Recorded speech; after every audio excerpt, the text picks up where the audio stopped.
Coming to you from the Lou Fuse Automotive Studios. It's another edition of Dan and Martin. We call this Great Talk every Monday. Sometimes we vary it. At other times we don't. Majority of the time we haven't, though. It's majority of the time coming on a Monday. We try to be here for the people, Dan. We don't want to let them down. I walk in today. I forget to close the door. Dan's furious. Throws a tantrum. It's only happened about 20 times. Some people like the door open, just sort of like a free flow of air, but you're right. We're about to record. You did something that you walked in and it kind of bothers me. It does. So not just the door being closed. Oh, God. But when you put on a hat and you got your hair popping out from the back. Oh, yeah. I don't like that. Oh, so I should, or I got kids I got to get to school. My attire takes a tenth of a second. My attire is not the priority. However, this has happened. You know, I dress like I'm homeless. Get the kids there, drop them off, run home, start my day. This happens all the time. I think it was Friday. Carson, my son, as he gets out of the car, I guess, I'm driving home, I get a text. Dad, I forgot my project. It's sitting on the main table. Happens all the time. So I'm like, now I need to hustle and get it there. But I look like an asshole. You look great. So I'm like, I'm like, hey, and you run it. But you know how many parents show up like that? They all do. I know, but we're all scrambling. I think they're judging, and I'm walking in, and I'm like, "Well, I was just about to rake some leaves. I was just, it's like I just dressed like this." You know what I'm happy about today is that you brought in your list. Sometimes we just free flow. That's okay. We're just free flowing. I mean, a couple artists coming together and jamming in the studio, but not today. You have a list. It's on my phone today. Is that okay? Yep. Absolutely. Normally it's the notebook. He was just is it apoplectic? That's a word I can never say. Here's something I want to think about, though. Okay, we'll get back to Martin's apoplectic problems. One of the things I want to think about is that when you come in with a list, I know you've done your homework, but when you look at a phone, then I think that you're not paying attention. You understand what I'm saying? You're looking down. Right. You think I'm on TikTok right now. Correct. You could be looking at anything at this point. Instead of the sheet of paper. No, I have Caitlin Clark on my list. I have a Cody Schrader story on my list. Does Dan have a mock draft ready for me yet? I've got Justin Fields. I'm sick of the topic. Missouri Valley Tournament, the Celtics. Winning weekend, everybody wins except Mizzou. I did a piece on Kelly Chase. I've got a whole. We can go any direction you want to go, buddy. You fire away. Let's go. Caitlin Clark. This is interesting to me.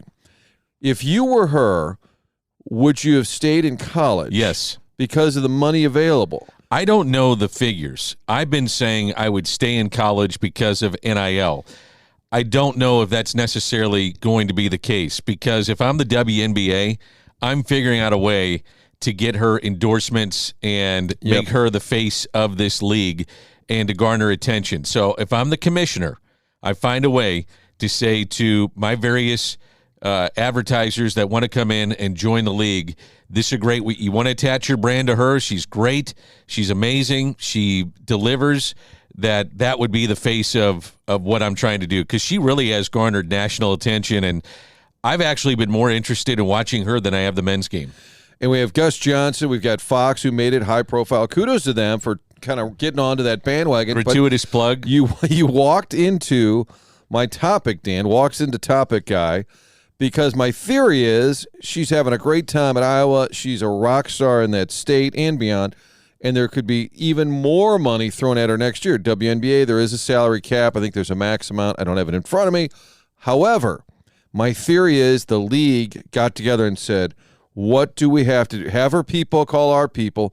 Lionel Messi supposedly got a piece of the league by coming over and playing there. Have you seen some of his highlights, by the way? He's unbelievable. He's unbelievable. It's in soccer, it's rare you can say, well, he's on the field, he'll score. But he does. It's almost incredible. Every time. So going back to So Caitlin I think Clark, the WNBA says, here's the deal. If they're smart about it. Yeah, we've got all these sponsorship deals that you probably could have done on your own, but we've guaranteed it. And for the league, I think it could be, at least for a little while, a game changer. I do too. I think the highlights now are featured more prominently. I think ESPN has tried forever to make it a thing, and it's just never really caught on widespread. It certainly has a following. But I think this is huge for them to find a way to get her in the league next year, whatever it takes. If you said to every team, hey, we're going to need you all to kick in $100,000 next year. I'm sorry. Like, whatever it takes, you do it, because I think it could really elevate the entire brand. I'd be fascinated to find out the money difference. So if she comes back NIL, what that would mean to her, obviously, individually, what it means to Iowa basketball. They're selling out everything. What does it mean to the Big Ten when she's on the road? Just the total package of money that she is generating for these schools and for women's basketball on the college level. Again, Martin, I'm following her closer than I am the men's game. Problem with the men's game is that I don't know anybody anymore. There's no connection to the schools because of the transfer portal. If somebody told me you got to fill out your bracket right now, I might take all the favorites. And I know there's going to be total upsets across the board, but I don't know these teams as well as I used to. I was doing some homework on Indiana State over the weekend. I'm doing a couple of games on KTRS, and I always get the early game, the noon game Thursday, the noon game Friday. And so I've always had Northern Iowa because they've always been like the number one seed. This year it's Indiana State. I was reading up on their team. I'm like, oh, where's this kid from? I'm like, oh, he transferred from Southern Indiana. Oh, where's this kid from? He transferred from Central Florida or South Florida, wherever it was. I was going through. I'm like, oh, my, that's every team. But that's where you can turn things around quickly. Yep, and that's what they did. And Missouri, University of Missouri, yes, this great recruiting class is coming in. How many are you going to keep once the season plays out? I'd be curious about that. Well, they're all superstars. You're right. How many of them? You can't. There's only one ball, Dan. I like to tell the kids there's only one ball. The great equalizer is that pine over there, the bench. It takes the Jimmies and Joes, not the X's and O's. So here we go. I got my list, and here we go. I like it. We're branching off. The Mizzou thing is interesting to me. To be winless in the SEC, I feel like we're not talking about it enough. And just this sort of automatic that, well, they'll be good next year with all the new kids. But it's all freshmen. Right. I think that's a real concern. You know, when they won last year, you had a Kobe Brown who'd been around for a while, even that Demoy Hodge who'd been in basketball. The thing about Dennis Gates' first year, he brought all these guys, and we were kind of rolling our eyes. Oh, another kid from Cleveland State. Bully for you. Oh, wow, a kid from UW-Milwaukee. They all had experience. But they all had played a bunch of college basketball. Yep. And now the opposite next year, yes, talented guys, but all young. Now, I don't think they'll be as bad as they were this year. That's not even possible. This is Kim Anderson-esque, and I didn't think we'd ever see that. It's worse. No. It's actually worse. It is because you're winless in the conference. It's unheard of. It's I don't think we're talking about it enough. I hope they can flip the script down there, but this weekend it's like, hey, the Billikens won a game on the road. The Blues won a game at home. City got back in the win column. And you were thinking, oh, everybody got a – oh, actually, Mizzou didn't. Yeah. Everybody else did. I find it interesting when an opposing coach says, well, they competed. You know, they played hard, and we have them on tape. We see them competing every single game. We watched on tape.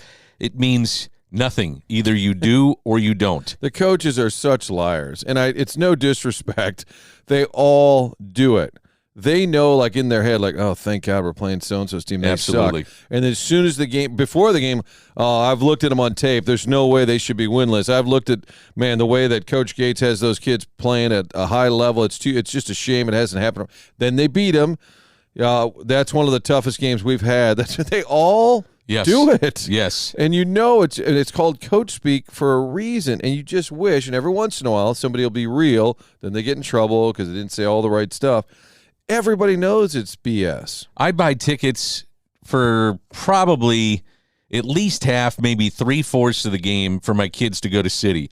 I still have not seen a game at the new stadium. Oh, Dan, that's a travesty. It is. I should have been down there multiple times to check it out. You would love it. The atmosphere, my family I get more out of sending my kids. Yeah.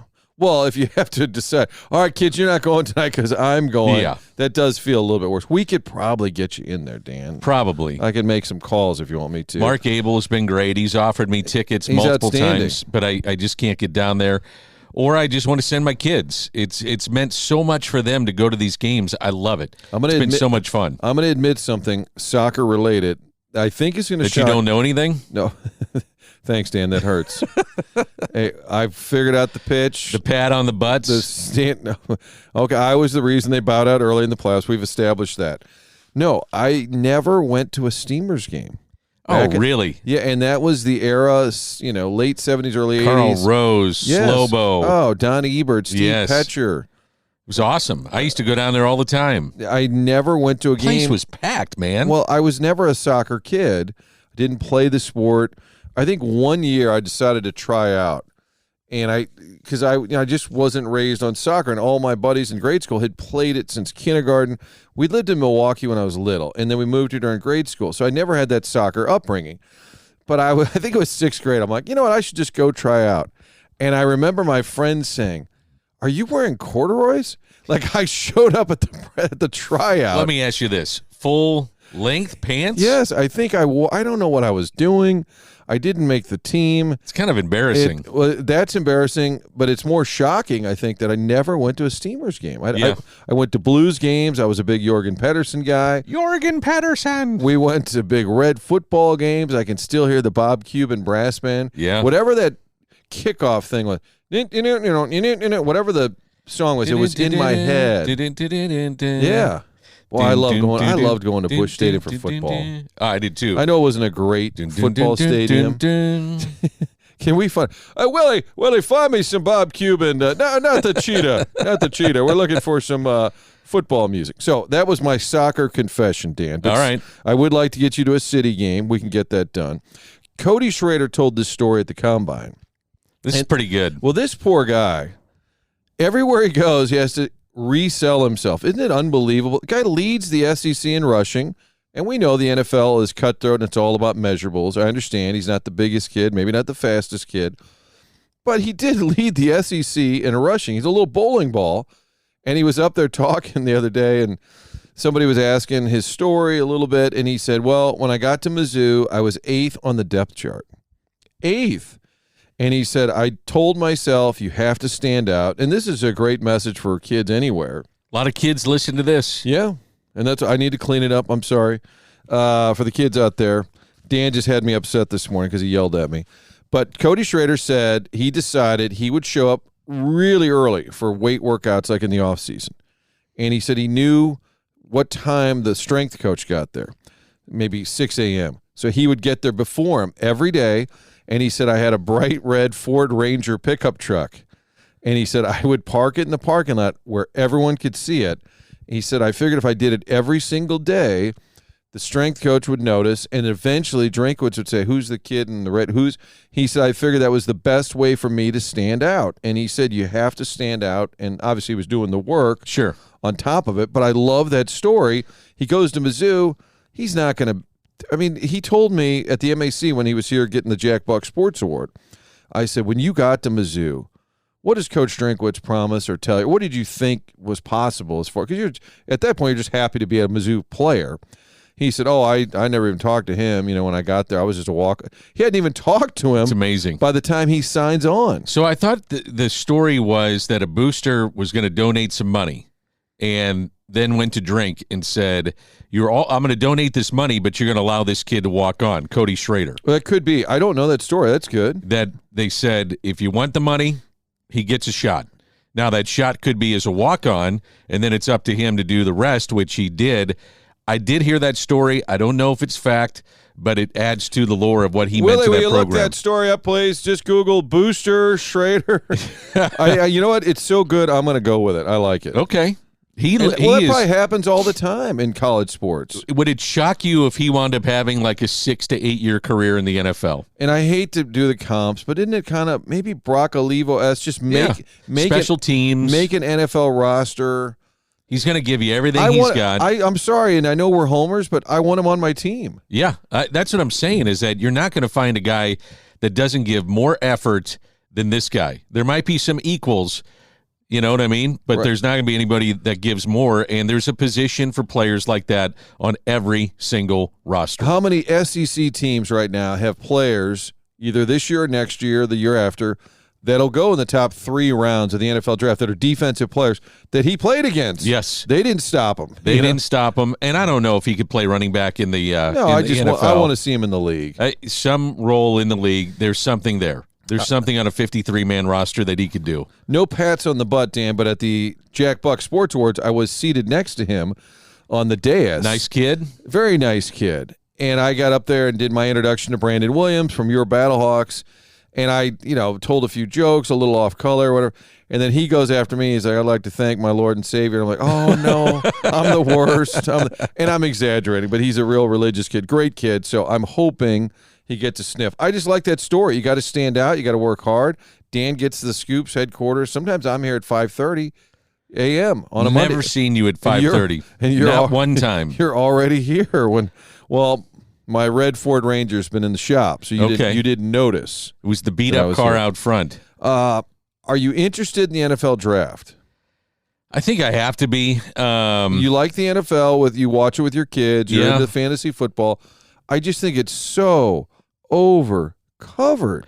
And I guess there's an audience for it. I guess it's there. It drives the bus in sports. But every day, my kids in the morning, they'll flip on Get Up because it's ESPN. And it's on. And, I mean, they're not going to watch. What are they going to watch? I'm surprised we have local, just regular TV on at all. It's not streaming in the morning. Every day. Will Justin Fields be traded? We'll talk it over next. When they move him up, move him down. Who's slotted higher now? Coming off the combine weekend, Caleb Williams didn't throw. Does that affect his status? I'm like, it's just Marvin noise. Harrison didn't talk. He didn't go to his press conference or something like that. Well, maybe it's because he saw Caleb Williams gets up there. Did you see that? This was all over Twitter. And the guy's got his own, I guess he writes for a scouting site or something. I don't know. And he gets up and he's holding, you can see him holding his phone and yelling behind Caleb, are you afraid to compete? Are you afraid to be measured against it? And it's just a real douchey way of asking a legitimate question. But he asked, and the reason the Wait a minute, hold on. What would be legitimate out of? Or just saying, explain to folks why you don't, which none of them do, the top talent. They don't take part.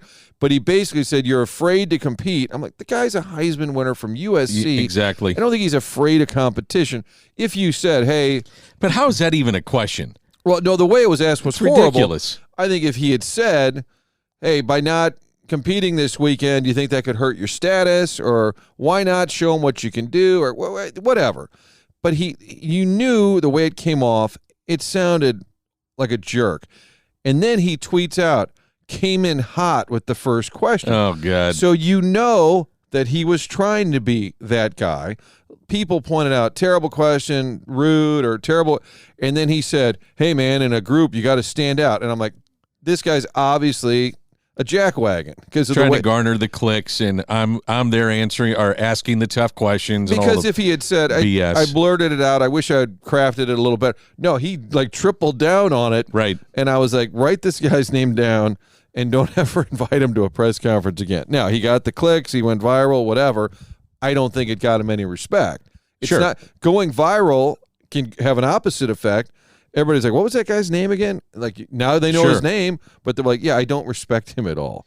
So maybe that's why Marvin Harrison didn't want to step to the mic. Don't blame him. What else you got on that list? Let's see. My phone, I have to reset my phone. Now Dan thinks I'm on TikTok again. Are you on TikTok? Not now, but I mean in general. I am not. You're on Twitter. I'm on Twitter. I still I just feel like it's still the sports community hangout. I do too. Our web people at Fox 2 years ago tried to get everybody like Facebook. And then they finally said, we have to admit sports conversation is heavily driven on Twitter. Yep. And that's just because it's quick. It's still the thing. You get some information out, and people say get on Instagram, which maybe it'll have a longer term standing, maybe it'll be around longer. But I feel like it's repetitive. People on Twitter say, follow me on Instagram. Your kids will be on Instagram. Yeah. Right now, if your kids were older, they would be on Instagram and not on Twitter. That's just the younger generation maybe it's is a way to kind of stay relevant with them. With a lot of pictures. That's the other thing. You get a ton of pictures on Instagram. It's just a different way to do it. I wanted to give a shout out here. So last Monday, we had our get-together, and then I went and interviewed Kelly Chase. And I can't remember if we talked about it, but he's been battling leukemia. Excuse me. He's in remission, which is great. When I asked him in November to do a story, he said, there's nothing to talk about. Wait and see if there's any good that comes from it. He's got an event April 5th, and I've been trying to just keep pumping it because it's coming up soon. Did you get the Sean Payton story? Yeah, I did. So I brought that up last week, I think. Yes, and I watched a commercial this weekend that had Wayne Gretzky and Sean Payton together, And I was like, why are those two together? And then I was thinking of this fundraiser that Sean Payton is going to be one of the coaches. Yes. And so there's got to be some connection there. So I did ask Kelly Chase. I mean, it makes sense. So he's putting this together April 5th, Blues alumni, and more recent like Barrett Jackman, Andy McDonald, some guys who could probably still play. Pierre Turgeon, who's a little older, but looks like he could still play. NHL Hall of Famer. Brett Hull is coaching the Blues alumni. He's not going to get on the ice. He is not getting on the ice. Sean Payton is coaching the NHL alumni, which includes Chris Chelios, Eddie Belfour, which makes it fun. People can boo and say Belfour the whole night. It's at Centene Community Ice Center. Sean Payton will coach the NHL alumni. So I said to Chaser, wait a minute. Why is Sean Payton he said that in the summer, he and his family, Chaser, would go to Idaho. And that's where a lot of these hockey guys, Gretzky, maybe Doug Wade, a bunch of them are up there hanging out. And Sean Payton goes there. So they all know each other. I got you. Okay, that makes sense. From their Idaho time. I'm supposed to get them on the radio show. Gozzard, I think, is the place. Okay. Well, they all hang out up there. They all know each other. So Payton is coming in, and that's right before the draft. Yes. He's shooting in for a hockey get-together. We're supposed to have him on the radio show. We'll put it on Scoops because I said somebody connected with him and said, hey, will you do this St. Louis radio thing? Martin is friends with Marshall Faulk. Marshall used to tell me back in the day, man, you know the dude who's going to be a good coach is Sean Payton. I'm like, who's that? He said, he's on the Cowboys. He's running backs coach. I said, who is he? He said, he was my position coach at San Diego State. So they go way, way back. Would you ask Sean Payton, where this is a promotional aspect of this game, to get him on? And a lot of people would listen to that. It's the head coach of the Denver Broncos. Sure. Would you, as you had him on for promotional purposes, ask him what happened with Russell Wilson? That's a good question from you to me. Because it's kind of uncomfortable, I would imagine. Right. Well, and it's interesting because it's not a lot of these questions, and people are like, "Oh, you're afraid." It's like, no, but is it fair from me to him, like a beat writer who's covered him for the last 2 years, or even Schefter who's covered him for 20 years? Me, some guy who's having him on to tell Kelly Chase. That's my point. I think in that case, it's not appropriate for me. Although it'd be funny if he decided to give us like some scoop. Yeah. And everybody in Denver like, wait a minute, he just said this in St. Louis? Why did he say it there?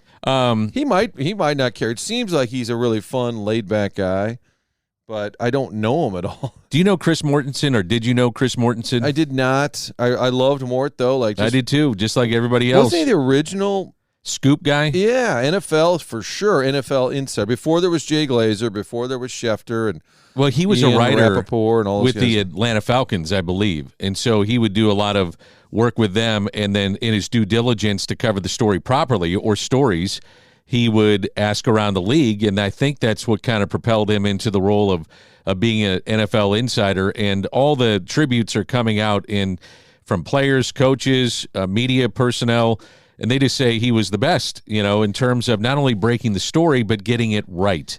So not necessarily saying I have to be first, which he was majority of the time, but he was right. And it's interesting how coaches will feed writers and say, don't attribute this to me. However, this is what's happening.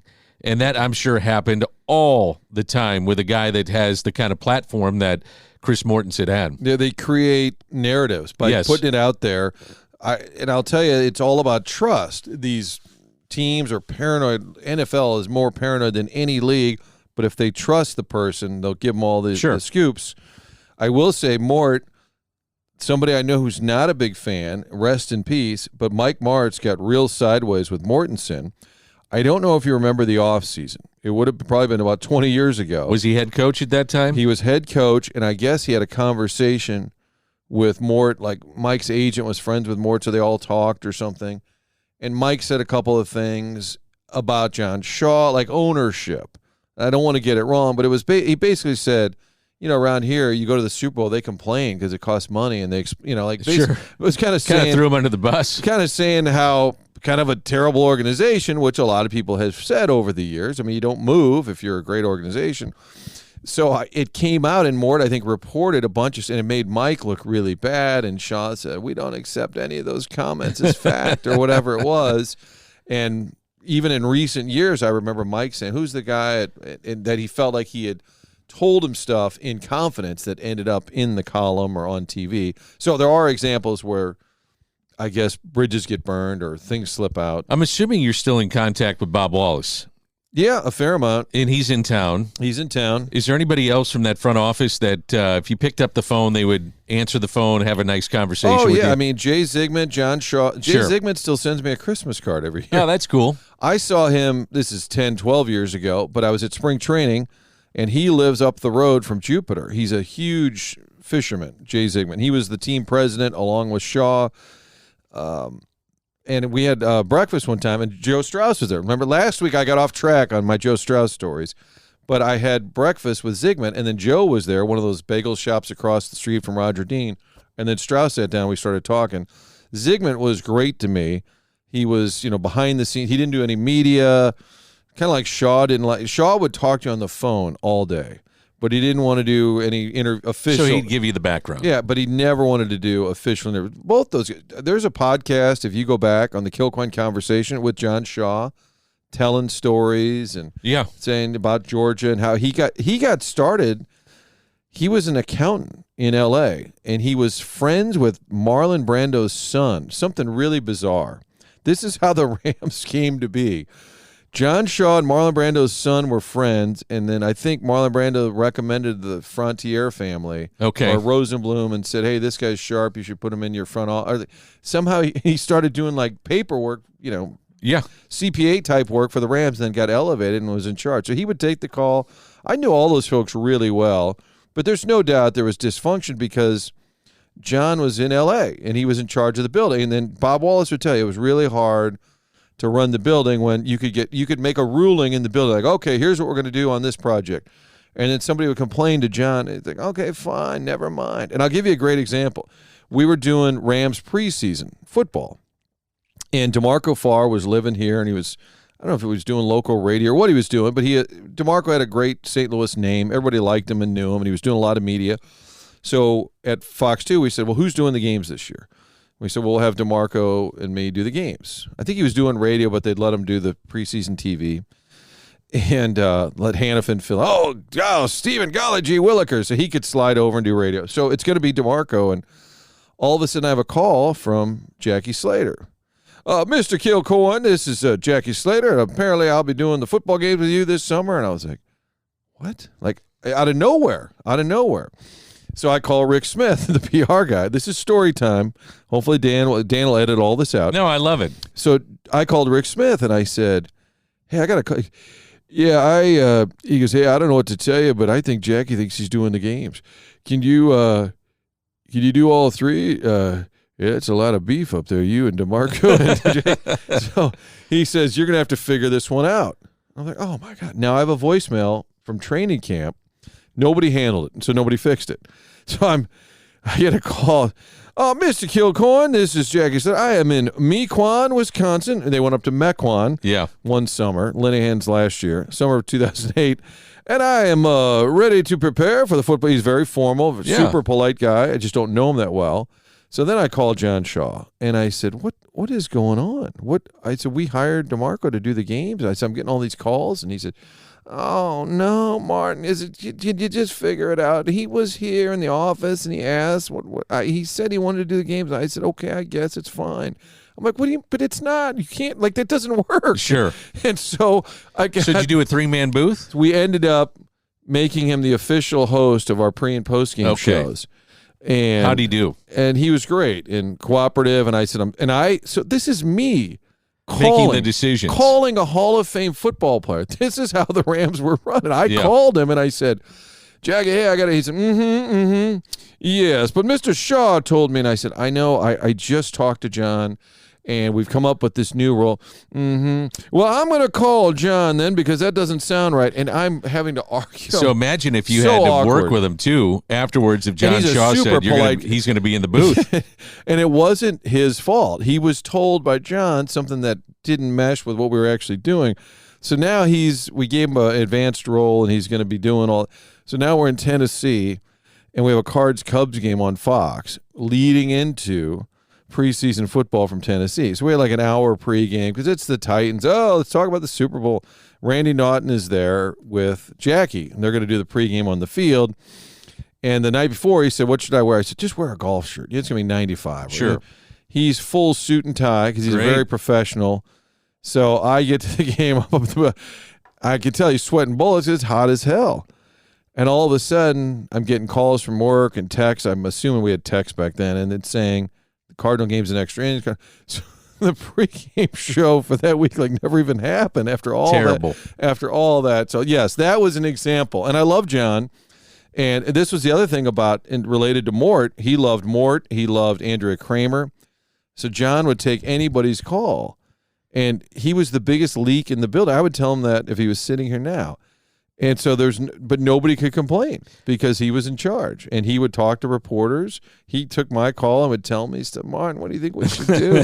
And he said to me once, I forget which, he's like, you think we should fire him? And I'm like, you're asking me? Yeah. I'm like, now on the radio I said yes, but officially I don't want to blood on my hands. No. You don't need that. So anyway, there's a number of folks. Bob Wallace is fascinating because he worked for Bill Bidwell. He worked for the Rams, and he worked for Jeffrey Lurie in Philadelphia when he first took over the Eagles. We are coming to you from the Lou Fuse Automotive Studios, doing great work with the athletic programs here in town. A lot of kids getting scholarships, and they start at a young age, and they work over at the Lou Fuse Sports Complex, Fuse.com, support St. Louis, Fuse.com, used and new cars. Also, Lordo's Diamonds. For that special someone in your life, you need a piece of jewelry located in the heart of Ladue. Lordo's Diamonds, and right around the corner, end of summer, it'll be the Ascension Charity Classic. Tickets on sale right now at AscensionCharityClassic.com. And Marty, you and I love going to the MAC, the Missouri Athletic Club. Love the Missouri Athletic Club. Had an interview on radio last week, Troy Robertson, talking about NIL. It was not an interview. I should post that because... Yeah, make sure you do. It was... strictly about, we're not going to break down. And we should say, Troy, former player of at St. Louis U, played under Spoon and is supporting the program through NIL. He's kind of spearheaded the NIL movement, so we had him on the show just to talk about how does it work, what are the rules, and he said it changes by the hour. And then there was a ruling like the next day how the NCAA said we're not even going to investigate anymore. They were looking into things, but he basically... Troy was not being investigated, though. No, did I say that poorly? I must have hurried. Yeah, I just want to make sure. Okay, no. The NCAA was going to try and kind of get in the middle of all this booster money and kind of sort it out a little bit. And then they had some pushback in the courts, and I think they said, all right, forget it. We're not touching it. So Troy said it changes daily, and that it did the next day. But he explains what you're allowed to do. Because I said, can a kid call the collective and say, I'm looking for $10,000. I want to fly home for Christmas? Or does a business owner call and say, hey, I want to sponsor so-and-so? And he said, well, actually both are possible. Here's how. He did a great job explaining it. We'll post it on Scoop so you can hear it because it's applicable whether you're a Mizzou fan, a SLU fan, or wherever. But at the end of the interview, I said, wait a minute. Troy's an MAC guy. We should talk. And he went on this huge rant about how he loves it. He said, loves the MAC. He said, my kids are there every day, and it's so true. There's something for the whole family. You can go downtown. You can go out west. We love the Missouri Athletic Club, MAC-STL.org. Our buddies at Triad Bank, longtime sponsors here of all things on the Scoops Network. We have the Appliance Discounters. TheApplianceDiscounters.com is the website. Marie de Villa Senior Living. They're at the corner of Clayton and Weidman Road. So festive. Such an awesome place. Year-round, they're always having fun there. And, of course, Dan, we're in the Pasta House Studios. You're over there in the Lou Fuse Studios. The tape has been laid down on the floor. Les Nessman Studios. PastaHouse.com, where you can order those meals to go. All right, on my list here, let's see what I did. I was going to ask you, what did we miss? I've got to do a little play-by-play. I mentioned that at the Missouri Valley. I might ask Dan for a few tips here. Really hard to jump in and do a game on a team like you didn't follow all year. Well, the other thing that you will find is not only have you not done a game all year, but you're a TV guy. And radio, you got to think about painting the picture, which is something that you have to do as you walk into Scott Trade Center on Thursday. Or Enterprise, either or. Enterprise Center. Did I say Scott Trade, didn't I? Dan, I'll be down at the Kiel Opera House. Sorry about that. Enterprise Center. I'm not mad. I know. I don't know why I said Scott Trade. Enterprise Center. And then trying to figure out, when to interject information. Because I know that you'll be well prepared, and sometimes you can do too much. Just call the play, get out of the way, let your analyst come in, paint the picture, and move on. Robbie Avila, of course, out of the Chicago area. You know, his brother was a merit scholar. Maybe when he goes to the free throw line, you can do that. Well, you know, his sister was the leading Girl Scout cookie seller in her third grade year. I don't know if you I need to be more like old school announcer guy. I love like Jay Randolph. And coming into the ball game, makes his home in Roanoke, Virginia, born in Louisville, Kentucky. That's all right, though. Give it a little background. No, a little background. I enjoy that. One of the things I was told when I first started doing college basketball on the radio, give the height and where they're from. So visualize it. Yeah, Martin Kilcoyne, the 6'2" forward from St. Louis, Missouri, checks in. Now I've given you a little paint of the picture. Okay. Yeah. Well, I like that. Yeah. Just a little into the game now. The 6'9" sophomore. Oh, they got a big guy coming in. And you know that's the other thing now. 6'9" sophomore transfer from Murray State into the ball game for Indiana State. Or if I need to kill a lot of time, previously played. Here we go. And then name five schools. Name the 5 schools that each kid has played at. I wonder if Indiana State gets to the final on Sunday of Arch Madness, but doesn't win. If that's the best case scenario. I feel like I don't know if they'll get 2 in. And if you're Jeff Jackson, the commissioner, you got to worry about it. But I feel like Drake and Indiana State, if they, no offense to everybody else, I hope the Salukis have a great run and all the other teams.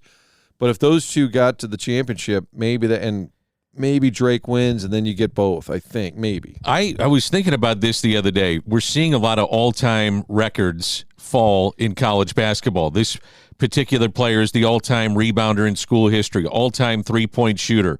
The thing you have to remember is that you have medical red shirts and you have the COVID year. So some of these guys, like for instance, there is a Miami tight end that'll be in year 7 or 8 coming back to play for the Hurricanes. Seriously. he started at Oregon. Now he's down in Miami, and it's either year 7 or 8 because he got a couple medical red shirts. He got a COVID year. Do we need to put an asterisk by some of these records that are going to fall because of the amount of games that they get to play? Well, Gibson Jimerson's in year 5, I think, at SLU, but is eligible to come back next year. Is he really? For a 6th year because he had an injury. He played a little bit one year, got injured, and then they had the COVID. I think he is eligible to come back, which would be his 6th year. He's moved How do you get to the 6th year, though? 2 medical red shirts? Well, I think one COVID, one medical. Regular, yeah. And I think the medical, he played maybe 10 games. I'm making this up. But yeah. He just passed Scott Highmark on the scoring list. He could pass Anthony Bonner if he comes back. Interesting. If he comes back, he would be the all-time leading scorer. And somewhere, if I'm Bonner, I'm like, hey, wait a minute, dude. Yeah. Wait a minute, I didn't get 6 years down there. No kidding. So you're right. Some of those stats might, and nobody's that worried about it, but eventually. No, I'm just saying. No, but might have to have the asterisk behind it. Yeah. You get, if you're a kid, I would be kind of burnt out. Like, even if Jimerson, even if he could play next year. But what if you maximize your education? So you've got your undergrad. Remember Fred Thatch was like, exactly. He was getting his doctorate by the time he was done playing basketball. And I think that's what the approach that you use. Yeah, I may be burnt out on this, but I got a couple of graduate degrees. I walk out of this place, and I am set. I'm going to get a job. I'm going to have a well-paying job. If I stay in St. Louis, I got SLU alums that are going to maybe take care of me. That's why I always felt like with St. Louis kids, and I don't begrudge them to go to North Carolina, go to Duke, go to KU. But if you stayed at SLU and you put up big numbers, man, the alumni base here, and for the rest of your life, we are so parochial in how we love our people, you're taken care of. You really are. You're taken care of. To me, the best example is Jeremy Macklin. He was going to be an NFL player wherever he goes. But the fact that he was at Mizzou with Pinkel when they kind of got that thing turned around, his legend in the state. Now, he could live in St. Louis and be a high school coach. People are like, oh, that's cool. He played in the league. Oh, that's cool. It's so different. People at Mizzou love him. He can go down there on weekends, go to games. His brand, again. That's the best way to put it, the brand. His brand is so much stronger because he went to Mizzou and lives in St. Louis. He could have gone to Oklahoma, gone to the NFL. He'd still have a great life, and people would still say, oh, that's so cool, from St. Louis to Oklahoma. It's not right or wrong, but it totally changes it when you make that kind of decision. I mean, Larry Hughes playing 1 year at St. Louis U, his name around St. Louis is different because they got to the tournament, and now his kid's on the team. I think people, if he had gone to Kentucky for 1 year, okay, it just wouldn't quite be the same. Yeah. What else is on your list, or do we cover it? I think we have covered the list here. Dan yelled at me. I actually put on here, will Dan yell at me? I started with that. You mean in general you come in? Actually, I had the No, I'm kidding. I had the Celtics on here because they just blew out Golden State. Tatum might win the MVP, talking about St. Louis kids at the next level, met Larry Bird for the first time at the All-Star game. Wasn't that unbelievable? Yeah. 2 weeks ago, All-Star game in Indianapolis. What it tells me, though, is how engaged is Larry still with the Celtics. Isn't that shocking? Yeah. Because Tatum's been there 5-6 years. I think 6 years. He had never met Larry Bird until this year's All-Star game, and every time you hear Tatum's name, he's passing Larry Bird, or they're saying, this is the first time such and such player has done it since Larry Bird. But the one thing that's left to do, if you want to be a Boston legend, and Tatum's huge, you got to win some championships. Yep, and I think they're going to do it this year. Oh, my gosh. They've got the team, and he's having an unbelievable year. We try and show highlights, whatever we can, but every time the Celtics play, I'll look at my rundown. Do I have time for 20, 25 seconds of Celtics? Because if you just tell me they're playing, I can pencil in. Well, he'll score 25 to 30. Yep. He'll have 8 to 10 rebounds. They'll probably win by 20. And so he'll have a dunk. He'll have a three. Does anybody play defense, though, anymore? Even in the college game, have you looked at some of these scores? The other day, Illinois was. I was just going to say Illinois. They had like a game the other night. It was 105. Yeah. SLU's scoring 90 a game. Yep. And I know they want to play better defense. That's an issue down there. But you're right. It's become less and less of an emphasis. Although our guy Bobby Mack had Priory make a nice run, and you notice they were low-scoring games. Yep. They were trying, I think, to grind them out a little bit. They got to the sectional, I think. Elite Eight, I guess. Yeah. I think quarterfinals. So. No, Dan, I've exhausted my list. I've exhausted the audience, but I feel like this really was a great talk.